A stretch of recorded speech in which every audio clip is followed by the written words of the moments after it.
Hello, my name is Andrew Keane. Welcome to Keane on America, the daily show about everything that matters, with the world's leading commentators and thinkers.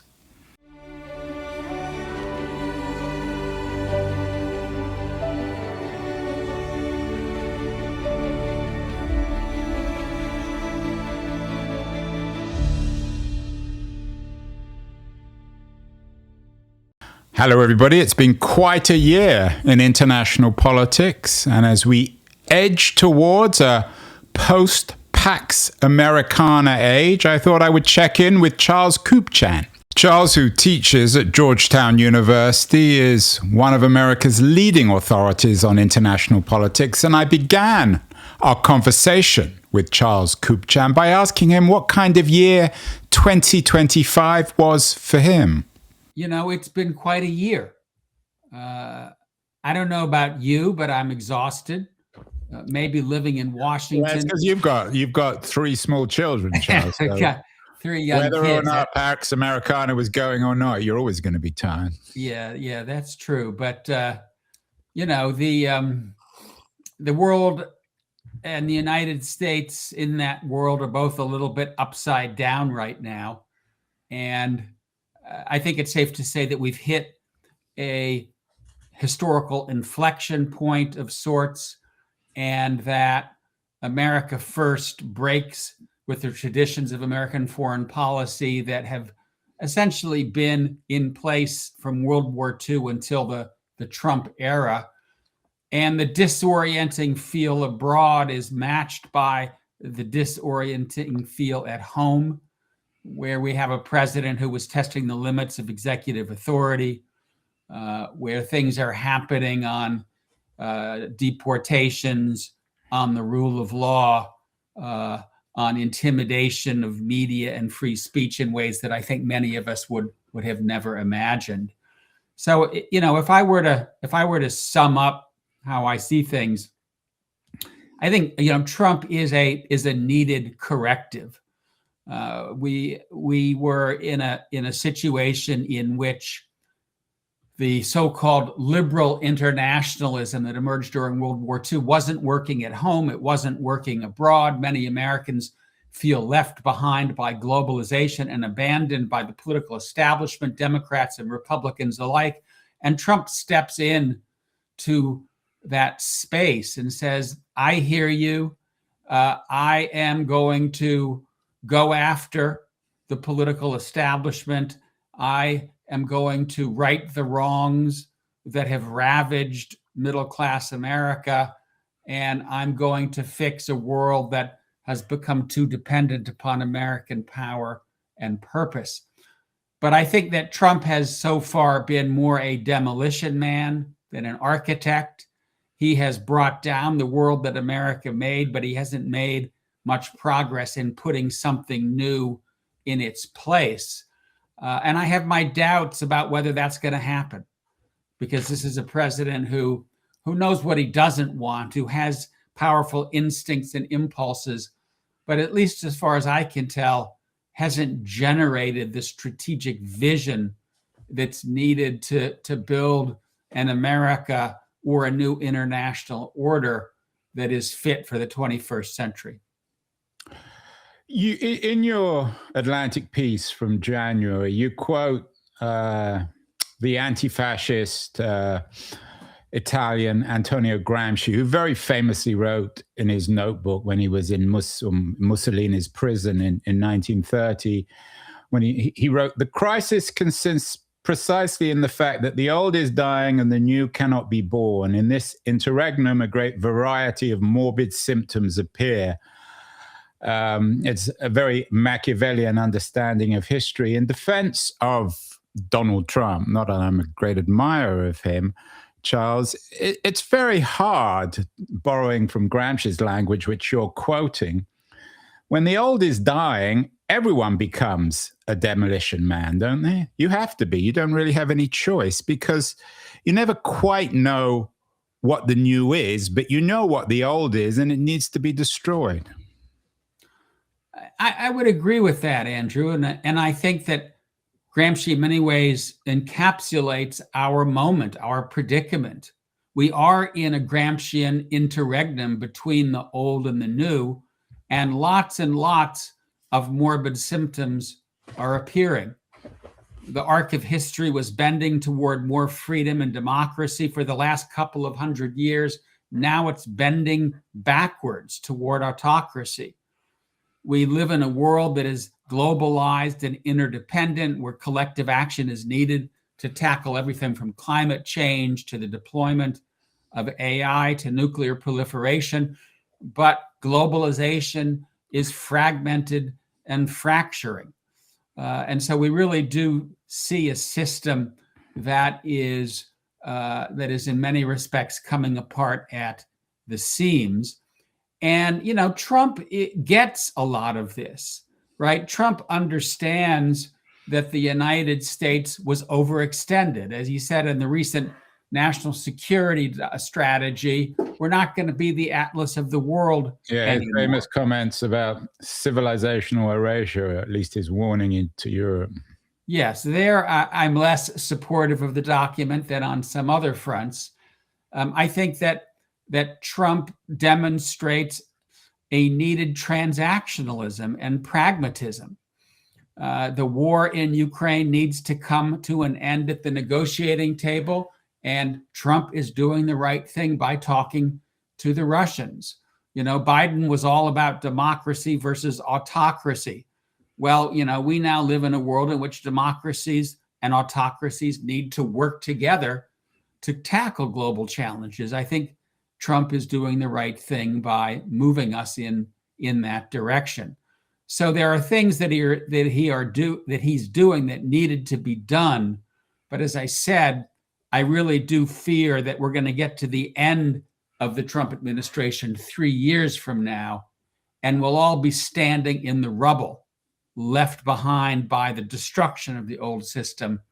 And it will really be on the shoulders of the post-Trump president and the post-Trump generation to build what comes next. Like being in Berlin in 1945. You wrote a couple of years ago, Charles, a very interesting book, Isolationism, A History of America's Efforts to Shield Itself from the World. And you came on the show back then, and you defended what you called Kissinger's pragmatic realism. Coming back to Gramsci and this revolutionary new world, there are international relations experts who would argue that there never really are revolutionary systems. There's power, and that power manifests itself in different ways. And every challenge to statesmen, whether it's Trump or Metternich or Wilhelm II or Napoleon, they're always the same. Is there some fairness to that? And coming back to your friend Henry Kissinger, I'm not sure if he's really your friend, is what Trump needs a good dose of pragmatic realism? I think that's what the United States needs, a good dose of pragmatic realism, because I do think that after the end of the Cold War, when the United States was no longer checked by the Soviet Union, by another pole of power, the United States began to overdo it ideologically and strategically. And the forever wars in the Middle East, the market orthodoxy and free trade that was unleashed in the 1990s, the dismantling of unions and the welfare state, all of this has come home to roost. And I do think that there was an ideological triumphalism. This is what Frank Fukuyama called the end of history that has gotten us into trouble. And I do think that what we need is a more realistic and a more pragmatic foreign policy. And I do think that Trump is taking us in that direction. That having been said, I do think one of the most notable and unique aspects of the United States as a great power is that from the very beginning, from the founding era, we have been an idealist power navigating a realist world. We have never tolerated the idea that this is just another normal country playing by the rules of realpolitik. We wanted to change the world and make it a better place. And yeah, the United States has made lots and lots of mistakes. The United States has at times forsaken its own idealist values. But I think in some ways what Trump is doing is accepting that instead of the United States changing the world is changing America. And now we're just another normal realist power, making deals, making bargains, no real concern about the ethics of the country and the ethics of the executive branch.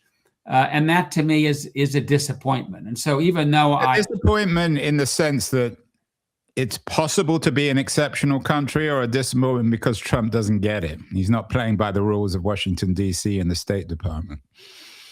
No, I think it is possible to be an exceptionalist country as long as we pursue those goals in a measured, balanced, and pragmatic way, which we were not.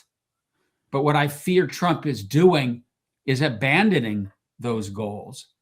He's giving up on the idea that the United States is a country that can make the world a better place, make it more just, make it more free. He's giving up and just accepting that the world has changed America and made it just another realist country like Russia or China.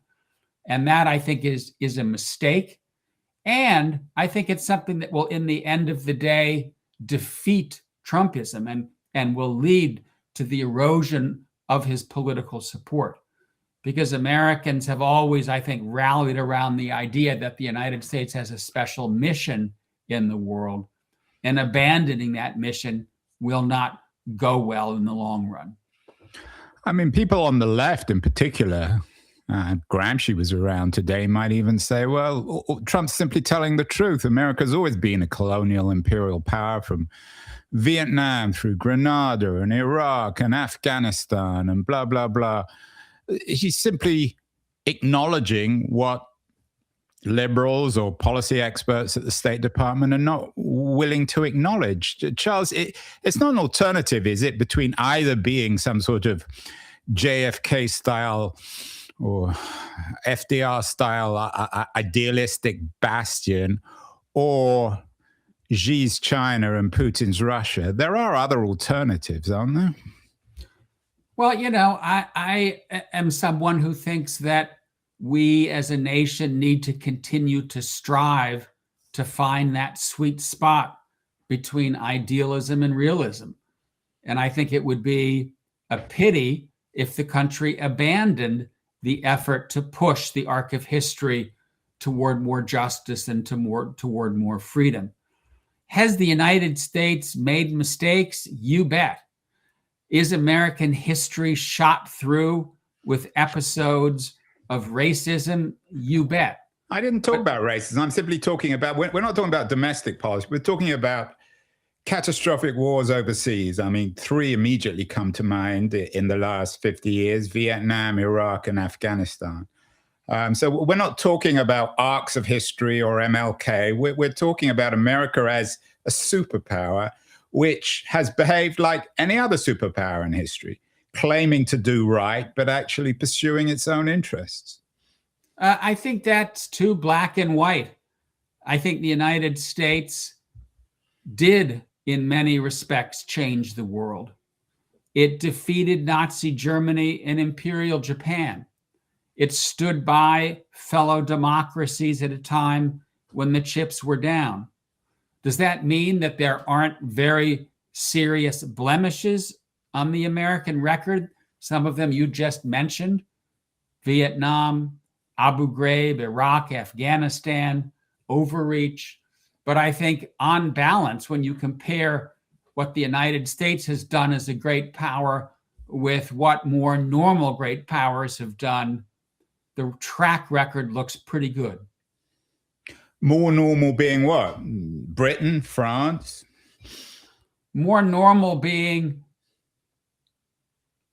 the behavior of countries on the international stage prior to the arrival of the United States that took a firm position against imperialism and colonialism, that pushed France and Britain and other European powers to dismantle their colonial empires, that favored self-determination and the spread of democracy.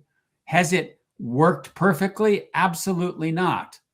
But on balance, has the United States that we've seen emerge on the global stage since 1945 tried to exercise its ideals and not just its power? Yes.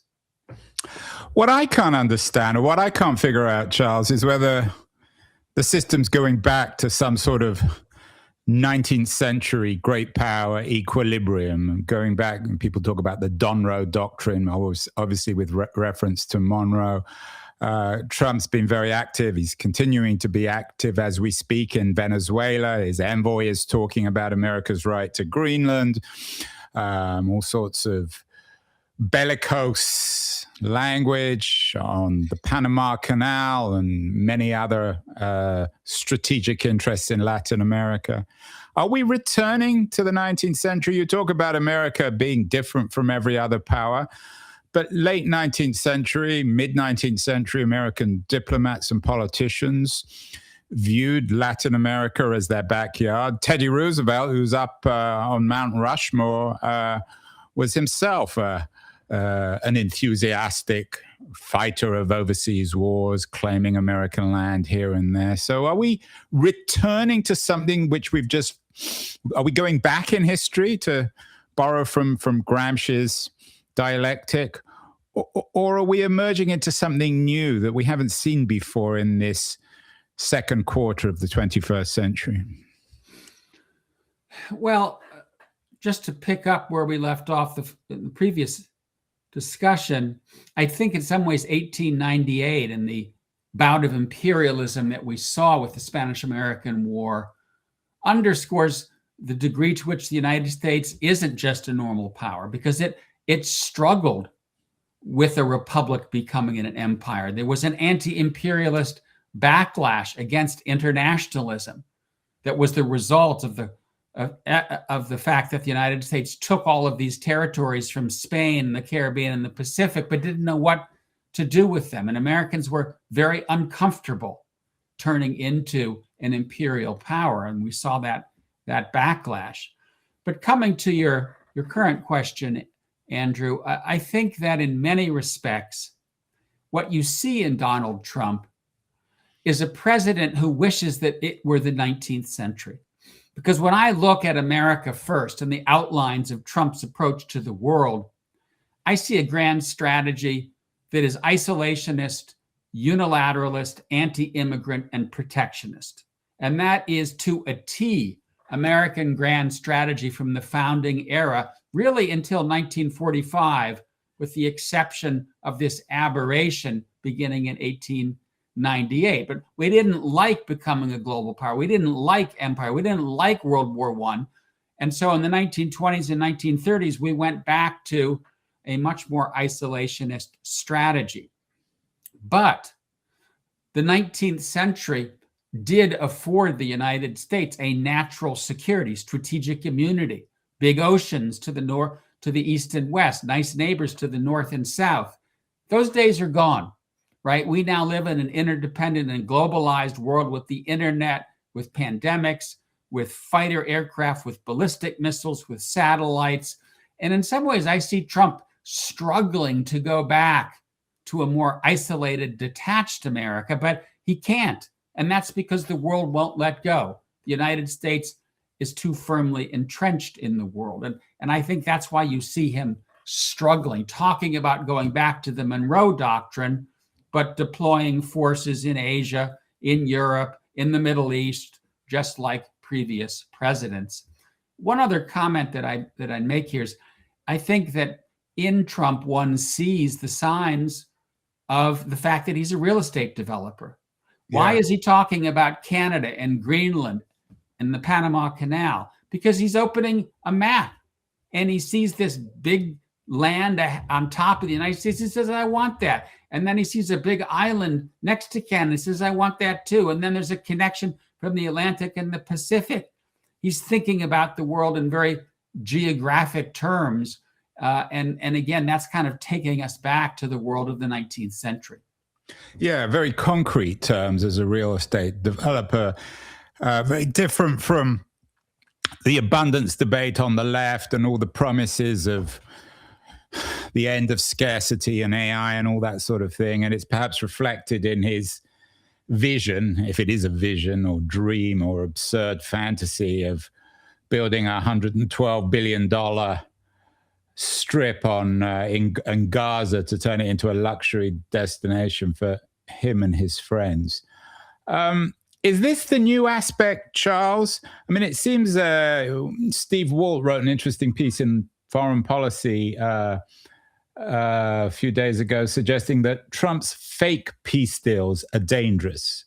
I mean, whether it's Ukraine or certainly Gaza or other hotspots in the world, Cambodia and Thailand, he seems to make up these peace deals. Is that new in international politics? Bismarck didn't do that, did he?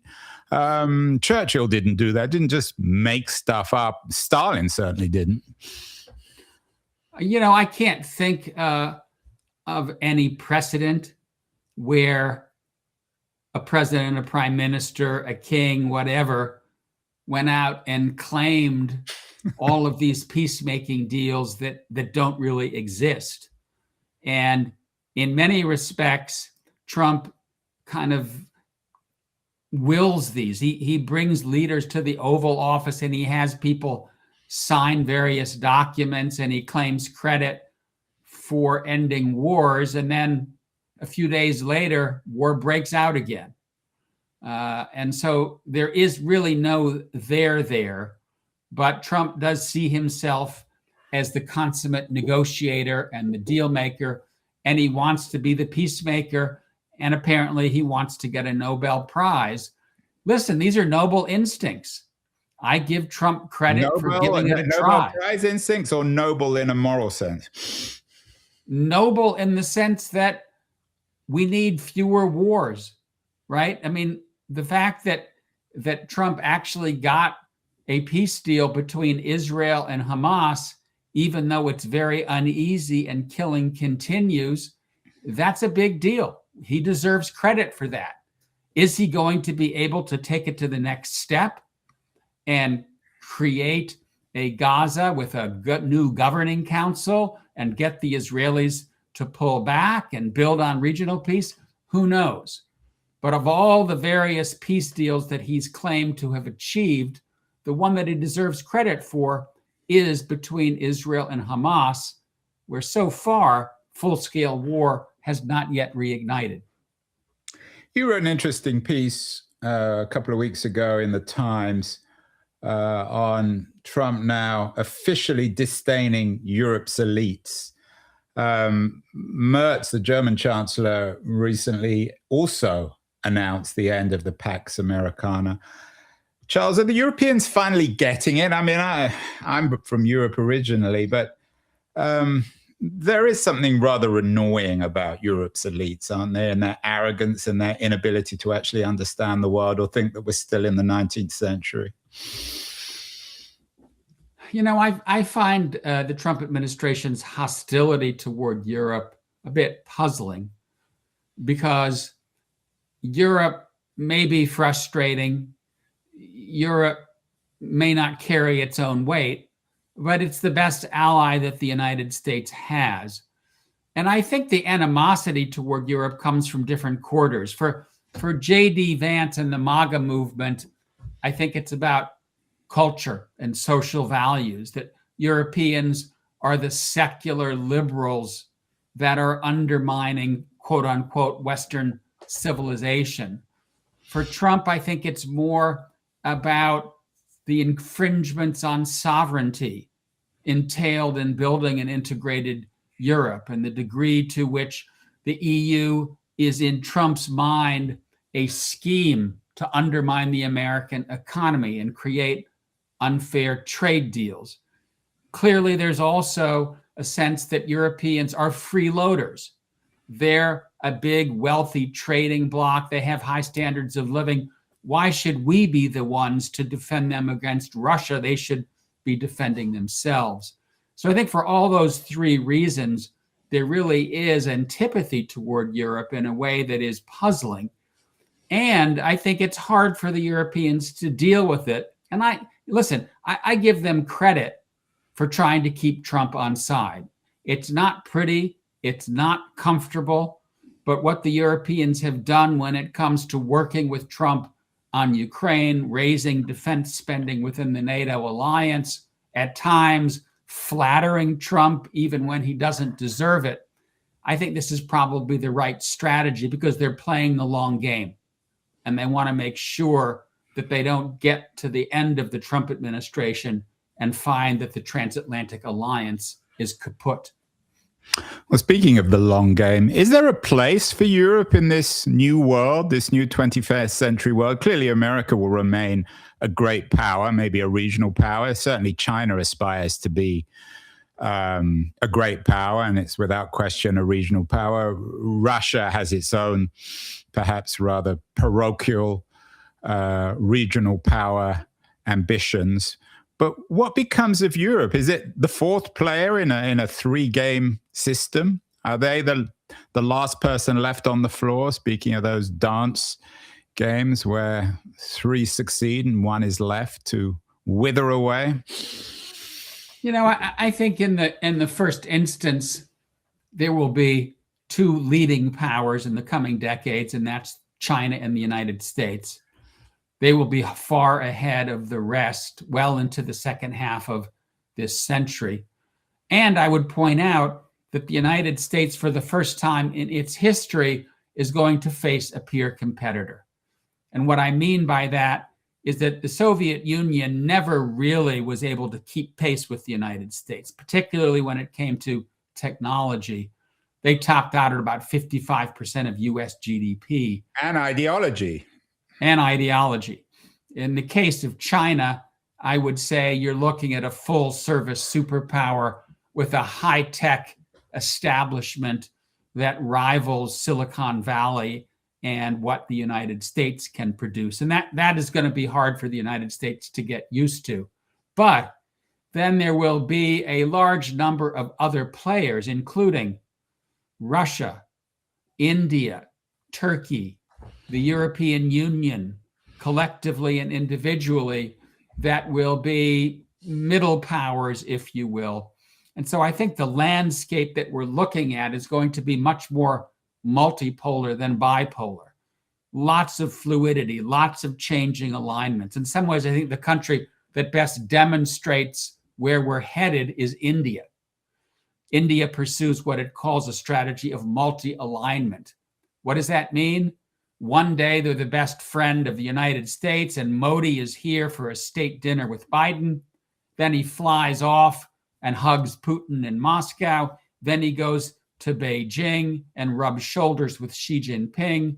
This is the world that we're headed toward, much more fluid, much more unpredictable, not the fixed alliances that we've been used to. And shouldn't we welcome that? I mean, shouldn't that be something that we look forward to? A lot of people, I've got a friend who runs a podcast called Global Disorder. He's always troubled by anything that isn't certain. But isn't this a relatively healthy world, especially compared to America's unhealthy unipolar moment that you write about in your Pax Americana piece, or the bipolarity of the Cold War? Or the sort of the colonial balance of power in the 19th and early 20th century? Well, you know, it's a world in which there will be new opportunities, especially for those countries that are climbing the ranks. And I do think that you see in what we now call the global South a desire for more influence, for more authority, for more responsibility, for more agency than we've seen in a very, very long time. And from the perspective of equality and equity, this is a better world. That having been said, multipolar worlds are more difficult to manage. The United States won't be able to get its way as often as it has in the past. as we move from unipolarity toward multipolarity, you're going to see more great power competition. The world will be more difficult to govern. And I do think that this is the moment, Andrew, when we need to start thinking about what that multipolar world looks like. What new institutions of governance are we going to need to it's your Gramscian world that you talk about, Charles. The Republicans are at least debating it. There are cleavages now between the MAGA wing and the old internationalist wing within the Republican Party. I had an interesting interview of Gavin Newsom, the supposed frontrunner for the Democratic presidency in 28, with Ezra Klein. They said nothing about foreign policy. Why are the Democrats like deer in the headlights when it comes to this structural change in the world? Why are they not really? I mean, even Bernie Sanders, for all his radicalism, doesn't really address America's role in the world. Well, I think we're at a point in which the country has turned inward, in part because of widespread economic insecurity, in part because of the mistakes that successive administrations made in the Middle East. And as a consequence, there's a lot more discussion and focus on the state of the domestic economy and how to repair a country that has become so deeply divided. I don't think either Republicans or Democrats have really joined this debate yet, in part because it's not politically palatable to start. I strongly disagree. For better or worse, the Republicans have. They're very strong opinions about Israel, America's role in the world within the Republican Party, and they're not always in agreement. But I don't hear anything from the Dems except that they want to go back to some sort of idyllic Clintonian world somehow. Well, I don't think that either party has really begun a serious conversation about what comes after Pax Americana. Some people think that Trump is pushing the world towards spheres of influence, maybe, but if so, it's very poorly articulated and a bit of a strategic mess. I think in the case of the Democrats, you're looking at a party that is ideologically incoherent. The progressive wing and the centrist wing really agree on very little. We just saw, on the one hand, a Democratic socialist, Mamdani, get elected to mayor in New York City. In Virginia and New Jersey, centrist candidates winning the races for governor there.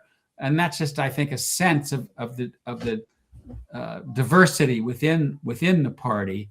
But I do think that you're going to see the Democrats focus like a laser on the cost of living, on affordability, on economic insecurity. Yeah, I mean, that may be true, and I'm not suggesting they shouldn't, but my question in this conversation is about foreign policy. It seems as if most of the Republican Party, and implicitly at least the Democratic Party, they're all isolationists now, of one kind or another. That's probably putting it too strongly. I wouldn't. Trump himself has neo-isolationist instincts, but toppling the regime in Venezuela and bombing Iran is not quite isolationism. I mean, there's his video. I mean, I don't know if Trump plays video games, but it seems what he's doing in Venezuela is akin to an 85-year-old man, however old he is, playing video games. Well, we've still got almost 80,000 troops in Europe and tens of thousands across various locations in the Far East. So the United States has not yet packed its bags and gone home, and I don't think it's going to. But I don't think that either Democrats or Republicans have really started a conversation about America's next role in the world. And I think it's a conversation that we need to have. Put it mildly. That we aren't yet having. So let's end, Charles, on 2026. You've talked, and I'm quoting you, correct me if these are the wrong words, you talk about a sweet spot between idealism and realism. That sounds to me Brookings speak, or the speak of professional experts like yourself, it's not entirely clear what it means. I mean, we're all into that sweet spot between idealism and realism, but it's not very realizable, is it? I do think it is realizable. I think it means an America that retrenches from areas of lesser interest, but stays engaged in managing great power politics. I think it means an America that remains a team player, but through coalitions of the willing, what I would call multilateralism light. I think it means an America that steps away from the hyper-globalization of the 1990s that in many respects expedited the hollowing out of our middle class and our political center in favor of not protectionism, because I think Trump is really in many respects doing more harm than good to working Americans, but a more modest brand of globalization in which the benefits of trade are more equitably shared within the United States and across countries. So I think there is a middle ground here between what I would call the overreach of globalization and globalism and the siren call of nationalist retreat. And I think one of the issues that the United States needs to join is how do we find that middle ground and how do we rebuild support across the American public in urban areas, in rural hamlets alike, for a more modest but sustainable and steady brand of American internationalism. Well, speaking of rebuilding, let's end on a very, very concrete note in terms of foreign policy, because that's your area. In terms of 2026, what should Trump do, for example, in Gaza? What would you like him to do? What I would like him to do is stand up as quickly as possible this technocratic council that is going to oversee Gaza. In other words, put more governing authority in the hands of Palestinians that are not Hamas, get a Hamas police force, a non-Hamas police force in the streets so that we see the Hamas either disarm or put their weapons back under lock and key, and begin to put together some kind of international stabilization force and start the process of rebuilding Gaza, delivering humanitarian assistance, get the region back up and running. And then finally, I do think that we're looking at a radically altered Middle East. Hezbollah, Hamas, the Syrian regime, Iran have all been dramatically weakened. And if Trump is going to make good on his pledge to be a peacemaker and a deal maker, this is the time to try to work with Israel and its neighbors to build a Middle East that heads in the direction of regional stability. And that is going to take some kind of self-determination for Palestinians, a deal between Israel and the Palestinians, and that's going to require pressure from Trump on an Israeli electorate that is not yet ready to make those sorts of compromises. So that's your sweet spot on between idealism and realism in the Middle East. What about Ukraine, Charles? You've written extensively on it. I know you're a keen observer of the Russian war in Ukraine. What should Trump do? He's got a lot of criticism for seemingly at least being a rather, not so much a secret, rather open admirer of Putin's methods and his bellicosity in Ukraine. I mean, I give Trump credit, as I said, for reaching out to Putin. This is a war that will end only if the United States and Russia are talking to each other.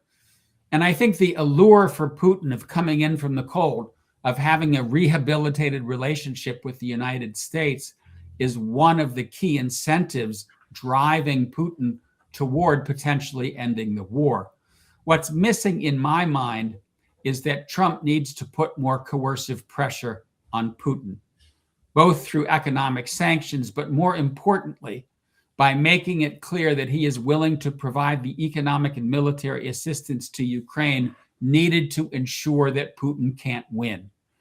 Because I think that Putin will stop when he is stopped. I think if he runs into a wall of steel in Ukraine and realizes that he's not going to get any further than he's already gotten, he may well make a deal. Right now, we're in a very tentative moment. The Ukrainians are being pressed to voluntarily withdraw from the rest of Donbass. If Putin gets the 20% of Donetsk that he doesn't yet have, is he going to stop? Will he let the rest of Ukraine go? That, to me, remains to be seen. But in my book, the key test of whether a deal is acceptable or not is whether the 80 or so percent of Ukraine that is on the other side of that ceasefire line is free, independent, secure, and able to make its own decisions about the future. If that's the case, if the Russians are in fact prepared to let Ukraine go, then I think Zelensky should take the deal. Well, maybe someone should write a book about Putin entitled The Man Who Came In From the Cold. Finally, these adventures in Latin America, Charles, Venezuela, and no doubt other small countries that Donald Trump might wake up one morning in a bad mood and invade. Should you just stop doing these sorts of things? I mean, the Venezuela regime is pretty nasty.